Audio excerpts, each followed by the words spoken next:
નમસ્કાર. ચાલો એક વાત કરીએ. ક્યારે વિચાર્યું છે કે આપણે જે પરીક્ષાઓ આપીએ છીએ એના પરિણામ પર કેટલો ભરોસો કરી શકાય? મતલબ, જો એક જ ટેસ્ટ અલગ અલગ સમયે આપીએ અને બંને વાર સ્કોર સાવ અલગ આવે તો એ રિઝલ્ટને સાચું કેમનું માનવું, ખરું ને? બસ, આજે આપણે આ જ કોન્સેપ્ટ એટલે કે વિશ્વસનીયતા, એના અલગ અલગ પ્રકારોને એકદમ સરળ રીતે સમજવાના છે. આ સવાલ તો બધાના મનમાં આવે નહીં. જો કોઈ ટેસ્ટના રિઝલ્ટમાં આટલો મોટો ફેરફાર હોય તો એના પર ભરોસો કરવો લગભગ અશક્ય છે.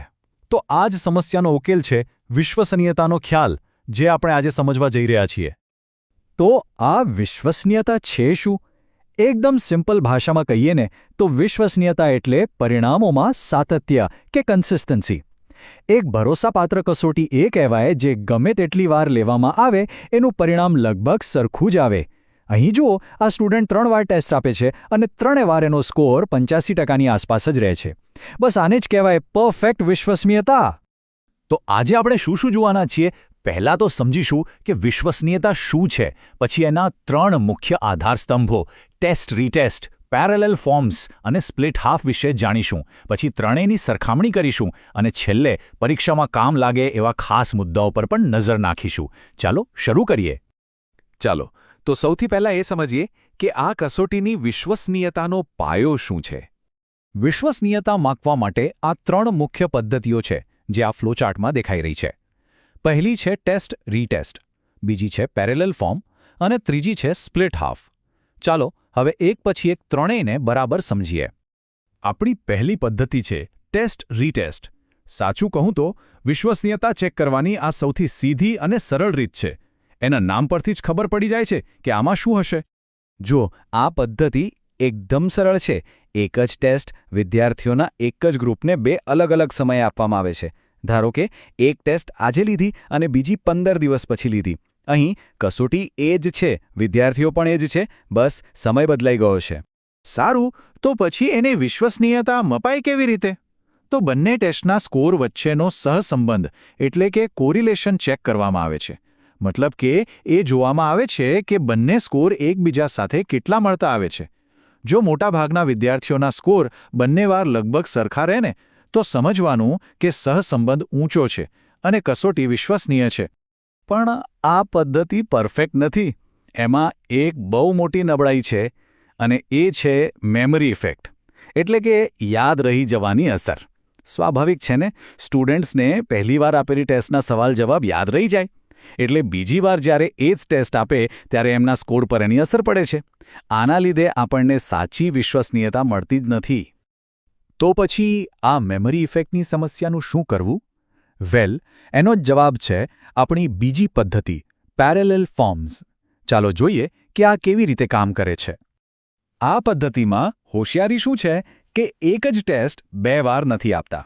એના બદલે 2 અલગ અલગ પણ સરખી ટેસ્ટ બનાવવામાં આવે છે, જેને ફોર્મ એ અને ફોર્મ બી કહી શકાય. પછી આ બંને ટેસ્ટ એક જ ગ્રુપને લગભગ એક જ સમય આપવામાં આવે છે, એટલે યાદશક્તિવાળો પ્રોબ્લેમ જ નહીં. પણ હા, અહીં સૌથી અગત્યની વાત એ છે કે બંને કસોટીઓ પેરેલલ એટલે કે બિલકુલ સમાન હોવી જોઈએ. એનો મતલબ કે બંનેનું કન્ટેન્ટ, સવાલોની મુશ્કેલી અને ફોર્મેટ બધું જ એક સરખું હોવું જોઈએ. ભલે સવાલો અલગ હોય, પણ એ એક જ આવડતને માપતા હોવા જોઈએ. હવે જે લોકો પરીક્ષાની તૈયારી કરે છે એમના માટે આ એક ગોલ્ડન ટિપ છે. પેપરમાં પેરેલલ ફોર્મ, ઓલ્ટરનેટ ફોર્મ કે ઇક્વિવેલન્ટ ફોર્મ, આમાંથી કોઈ પણ શબ્દ આવે તો ગૂંચવાતા નહીં. યાદ રાખજો, આ ત્રણેયનો મતલબ એક જ છે, સમાંતર કસોટી. ચાલો હવે આપણે ત્રીજી અને છેલ્લી પદ્ધતિ પર આવીએ. આ પદ્ધતિનો હેતુ પહેલી 2 કરતાં થોડો અલગ છે. આ કસોટીની અંદરની સુસંગતતા એટલે કે આંતરિક સુસંગતતા પર ફોકસ કરે છે. આ પદ્ધતિનો સૌથી મોટો ફાયદો એ છે કે એ બહુ કાર્યક્ષમ છે. અહીં માત્ર એક જ ટેસ્ટ, એક જ ગ્રુપ પર અને એક જ વાર લેવાય છે. ટેસ્ટ પૂરી થઈ જાય પછી એના જવાબોને આંકડાકીય રીતે 2 સરખા ભાગમાં વહેંચી દેવામાં આવે છે. હવે ટેસ્ટના 2 ભાગ કેવી રીતે પાડવા, એની 2 ફેમસ રીતો છે. એક છે એકી બેકી પ્રશ્નોની રીત, જેમાં એકી નંબરના સવાલો એક બાજુ અને બેકી નંબરના બીજી બાજુ, અથવા તો સીધે સીધું પહેલા અડધા સવાલો અને બીજા અડધા સવાલો. આ બધું કરવાનું મુખ્ય હેતુ એ ચેક કરવાનો છે કે શું ટેસ્ટના બધા સવાલો એક જ વિષય કે કૌશલ્યને બરાબર માપે છે કે નહીં. જો ટેસ્ટના બંને અડધા ભાગના સ્કોરમાં ઊંચો સહસંબંધ જોવા મળે તો એનો મતલબ કે ટેસ્ટની આંતરિક સુસંગતતા ખૂબ સારી છે. સારું, તો આપણે ત્રણેય પદ્ધતિઓ જોઈ લીધી. ચાલો હવે ફટાફટ આ ત્રણેયને સાથે મૂકીને સરખાવી લઈએ, જેથી બધું એકદમ ક્રિસ્ટલ ક્લિયર થઈ જાય. આ ટેબલ જુઓ, એકદમ ક્લિયર થઈ જશે. ચલો ફટાફટ સમજી લઈએ. પહેલું, ટેસ્ટ રીટેસ્ટ. એક જ ટેસ્ટ બે અલગ સમયે, પણ પ્રોબ્લેમ શું? Memory effect. બીજું, પેરેલલ ફોર્મ્સ.